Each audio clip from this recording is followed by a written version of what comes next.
పతంజలి ఉత్పత్తుల మీద నిషేధం. పతంజలి నిర్వాహకులకు శిక్ష పడనుందా? ప్రస్తుతానికైతే కోర్టు తీర్పు ఒకటొచ్చింది. ఇంకా రావాల్సిన తీర్పు కూడా ఉంది. అయితే ఇప్పుడొచ్చిన తీర్పు గురించి మనం చూస్తే పతంజలి ప్రొడక్ట్స్ మీకు తెలుసు కదా! బాబా రామ్‌దేవ్ బ్రాండ్ అంబాసిడర్‌గా పతంజలి ప్రొడక్ట్స్ దేశవ్యాప్తంగా అనేక నగరాల్లో వేల ఫ్రాంచైజీలు ఏర్పాటు చేశారు. వేల కోట్ల రూపాయల బిజినెస్ అది జరుగుతూ ఉంటుంది.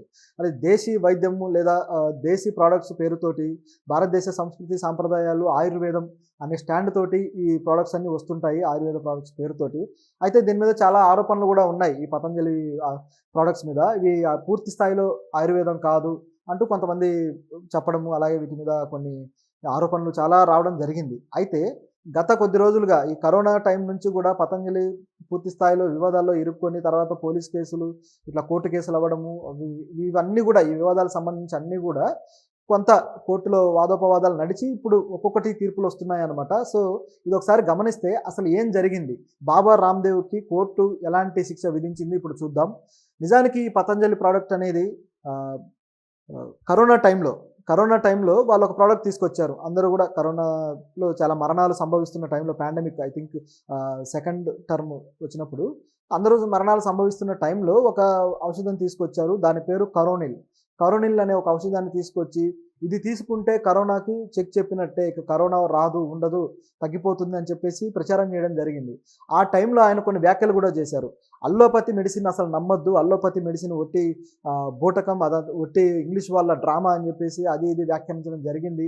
సో అల్లోపతి వైద్యులని బాగా ఇన్సల్ట్ చేయడం జరిగింది ఈ రామ్‌దేవ్ బాబా. సో ఇలా జరిగిన టైంలో ఇది మార్కెట్‌లోకి వచ్చింది. మార్కెట్‌లోకి వచ్చిన తర్వాత చాలామంది వాడారు. కానీ దీని మీద ఒక కేసు నమోదైంది. ఈయన చేసిన వ్యాఖ్యలు, అలాగే ఆ ప్రోడక్ట్ విషయంలో. సో భారతదేశ మెడికల్ కౌన్సిల్ అసోసియేషన్ ఏదైతే ఉందో వీళ్ళు ఆ కేసుకి సంబంధించి దాన్ని ఫైల్ చేయడం జరిగింది. ఫిర్యాదు చేశారు. దాంతోటి అది కేసు తీసుకొని కోర్టు దాని మీద అధ్యయనం చేశారు. సో ఇక్కడ తేలిన విషయం ఏంటంటే ఈ కరోనిల్ అనే ప్రోడక్ట్ ఏదైతే ఉందో అది వాస్తవానికి కరోనాను తగ్గించే ప్రోడక్ట్ కాదు. కేవలం అది ఒక దగ్గుమందు లాంటిది మాత్రమే అని చెప్పేసి చెప్పడం జరిగింది. అయినా సరే దాన్ని కరోనా తగ్గిస్తుంది అంటూ ప్రచారం చేయడం వల్ల ప్రజలు మోసపోయి దాన్ని కొని ఎంతమంది వాడుంటారు, ఎంతమంది దానికి బలై ఉంటారో ఆలోచించండి. సో ఎంతోమంది ప్రజలు అంటే మనకు లెక్కలు తెలియవు. ఎవరో వచ్చి దీనివల్ల మేము నష్టపోయామని చెప్పరు. ఎందుకంటే ఇంకొక మెడిసిన్ తీసుకుంటారు, ఏదో రకంగా తగ్గించుకునే ప్రయత్నం చేస్తారు. లేదా బలైన వాడు, చచ్చిపోయిన వాడు వచ్చి లేసొచ్చి చెప్పడు కదా సాక్ష్యం. సో ఆ విధంగా ఎంతోమంది నష్టం జరిగి ఉండొచ్చు. సో ఎందుకంటే ఫేక్ మెడిసిన్ వాడితే అది నమ్మి అది పనిచేస్తుందని నమ్మితే అది ఎంతకైనా అది మనల్ని డ్యామేజ్ చేస్తుంది. దానికి అంతా ఇంత అని లేదు. చివరికి మనం అంతా కోల్పోయిన తర్వాత కానీ అర్థం కాదు. అప్పటికి ఇంకేం చేయలేమన్నమాట. అలాంటి ఈ ఫేక్ మెడిసిన్ అనేది చాలామంది డ్యామేజ్ చేసింది. సో కోర్టు కూడా ఈ విషయంలో సీరియస్ అయ్యి మీరు ఇలా ఎలా చేశారంటూ పతంజలి సంస్థ నిర్వాహకులు ఎవరైతే ఉన్నారో బాలకృష్ణ కావచ్చు, ఆ బాలకృష్ణ నిజానికి నిర్వాహకుడు, ఆయనకు పార్ట్నర్ అనమాట బాబా రామ్‌దేవ్.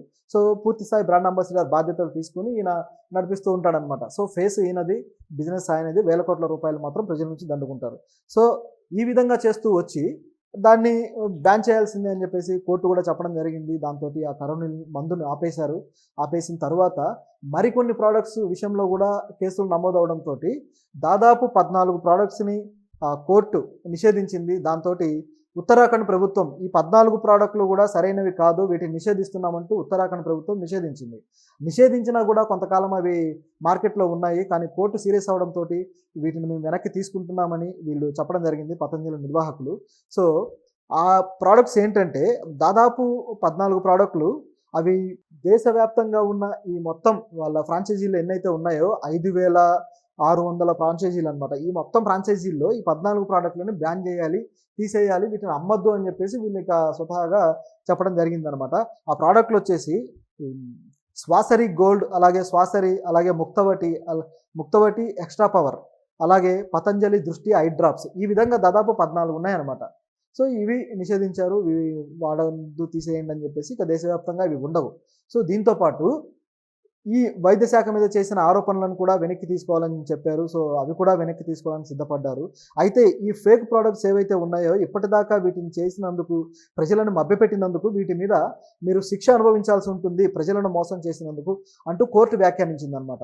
దాంతోటి ఇద్దరు వెంటనే వణికిపోయి వాళ్ళిద్దరూ మేము క్షమాపణ చెప్తాము అని చెప్పేసి అన్నారు. అంటే తప్పు చేసేసి ప్రజల సెంటిమెంట్లతో ఆడుకొని వాళ్ళు నమ్ముతున్నారు కదా ఆయుర్వేద ప్రోడక్ట్లని అని చెప్పేసి వాళ్ళకి ఈ ప్రోడక్ట్లన్నీ అంటగట్టి ఫేక్ ప్రోడక్ట్లు వాళ్ళ ఆరోగ్యంతో చెలగాటం ఆడి, అలాగే వేల కోట్ల రూపాయలు వాళ్ళ నుంచి దండుకొని అవకాశం ఉంది కదా అని. కరోనాలో అందరూ చచ్చిపోతూ ఉంటే ఏదో ప్రోడక్ట్ ఒకటి తీసుకొచ్చేసి ఈ దగ్గుమందు తగ్గిపోద్దని చెప్తే ఎంత ప్రాణాంతకమైన విషయం ఇది. ఇలాంటి చర్యలు చేసి ప్రజలను డబ్బు దోచుకున్నారు వేల కోట్లు. ఇప్పుడు సింపుల్‌గా సారీ చెప్తారంట. సో, డబ్బు దోచుకొని సారీ చెప్తే అయిపోయిందా? ఎంత పెద్ద తప్పు ప్రజల్ని మిస్‌గైడ్ చేయడం. ఇది అనేక మంది వ్యాపారవేత్తలకి ఇది ఒక ఎగ్జాంపుల్‌గా ఎందుకు మారదు? ఇదొక బిజినెస్ మోడల్‌గా ఎందుకు మారదు? సో, ఇది ఆలోచిస్తే చాలా డేంజర్‌గా కనిపిస్తుందనమాట. ప్రజలు, దేశ ప్రజల ప్రాణాలతో చెలగాట. మళ్ళీ భారతదేశం మన సంస్కృతి, మన సంప్రదాయం అని మాట్లాడతారు. ఈయనే గతంలో గూడా మోడీ అప్పుడు ఎలక్షన్‌లో ఉన్నప్పుడు కూడా మొట్టమొదటిసారి మోడీని మీరు గెలిపించండి. మీరు గెలిపిస్తే ఆయన పెట్రోల్ రేట్లు తగ్గిస్తారు, గ్యాస్ రేట్లు తగ్గిస్తారని చెప్పేసి బాబా రామ్‌దేవ్ వకాల్తా పుచ్చుకొని ఆయన మీడియాలో చెప్పడం జరిగింది. అందరూ నిజమే గదా అని నమ్మారు. ఇప్పుడు ఆయనకు సంబంధించిన ఆయన అనుచరులు కావచ్చు, అలాగే ఆయన ప్రొడక్ట్స్ వాడే ఆయన అనుయాయులు కావచ్చు, ఆయన నమ్మే వాళ్ళంతా కూడా ఓట్లేశారు. ఓట్లేసి గెలిచిన తర్వాత సెకండ్ టర్మ్‌లో ఆయన రేట్లు పెంచేసి పెట్రోల్ రేట్లు ఇష్టానుసారం పెంచేశారు. గ్యాస్ రేట్లు పెంచేశారు. ఇవన్నీ జరిగిన తర్వాత బాబా రామ్‌దేవ్‌ని ప్రజలు ఒక మీటింగ్‌లో ఈ క్వెషన్ చేశారనమాట. ఇట్లా మీరు అన్నారు, చివరికి చూస్తే మీ రేట్లన్నీ పెరిగిపోయి ఉన్నాయి. ఇట్లా అయ్యింది. మీరే గదా బాధ్యత తీసుకుంది. మీరే గదా ఈ మాట అంది పెట్రోల్ రేట్లు మోడీ తగ్గిస్తారని. మరి తగ్గించలేదు. దీనికి మీరు జవాబుదారీగా ఉండాలి గదా! మీరేం చేస్తున్నారు అని చెప్పి ప్రశ్నిస్తే, నేనెందుకు జవాబుదారీగా ఉంటాను? నేనేమన్నా ప్రభుత్వంలో ఉన్నానా? నేనేమన్నా కేంద్ర మంత్రిగా ఉన్నానా? నాకేంటి సంబంధం? మీరు నన్నెందుకు అడుగుతారు? పోయి ప్రభుత్వాన్ని పోండి అని చెప్పేసి ఆయన చీత్కారంగా మాట్లాడారు. అసలు ఒక క్వెషన్‌కి ఆయనకు అంత కోపం ఎందుకు వచ్చిందో అర్థం కాల. కనీసం నేను తప్పు మాట్లాడాను అనాలి గదా! మాట్లాడింది ఆయనే గదా! ఆయన ప్రభుత్వంలో బాధ్యతగా లేనప్పుడు, ప్రభుత్వం నుంచి జవాబుదారీ తీసుకున్నప్పుడు ఆయన ఎందుకు ఓట్లేయమని అడిగేయడం? ఆయనకేం హక్కు ఉంది అడగడానికి? ఇలా ఉంటుందన్నమాట. అంటే వాళ్ళకు లోపాయికారి ఒప్పందాలతోటి వాళ్ళని ప్రచారం చేయడానికి ప్రచారకర్తలుగా వాడుకుంటే రెడీ అయిపోయారు. ఇప్పుడు పతంజలి ప్రోడక్ట్ కూడా అలాంటి ప్రచారకర్తే ఈయన. అంటే ఈయన జస్ట్ ఒక ఫేస్ ముందు పెట్టి ఆయన నడిపిస్తాడనమాట. సో, తర్వాత జనాలు ఏ చావు చచ్చినా ఈయనకు అనవసరం. ఇది ఈ సర్వసంగ పరిత్యాగి, ఈ కాషాయదారి ఈ తీరు. ఇలాంటి కాషాయం కట్టి జనాన్ని బురిడి కొట్టించే అనేక మంది బావల్లో ఈయన కూడా ఒకలాగా కనబడుతుందనమాట. ఇవన్నీ చూస్తుంటే సింపుల్‌గా క్షమాపణ చెప్తానంటే కోర్టు కూడా ఒప్పుకోలేదు. అక్కడైతే ఎలాగో ప్రజల్ని కాబట్టి క్షమాపణ చెప్పకుండా దబాయించాడు. కోర్టుని అలా దబాయించలేడు కదా!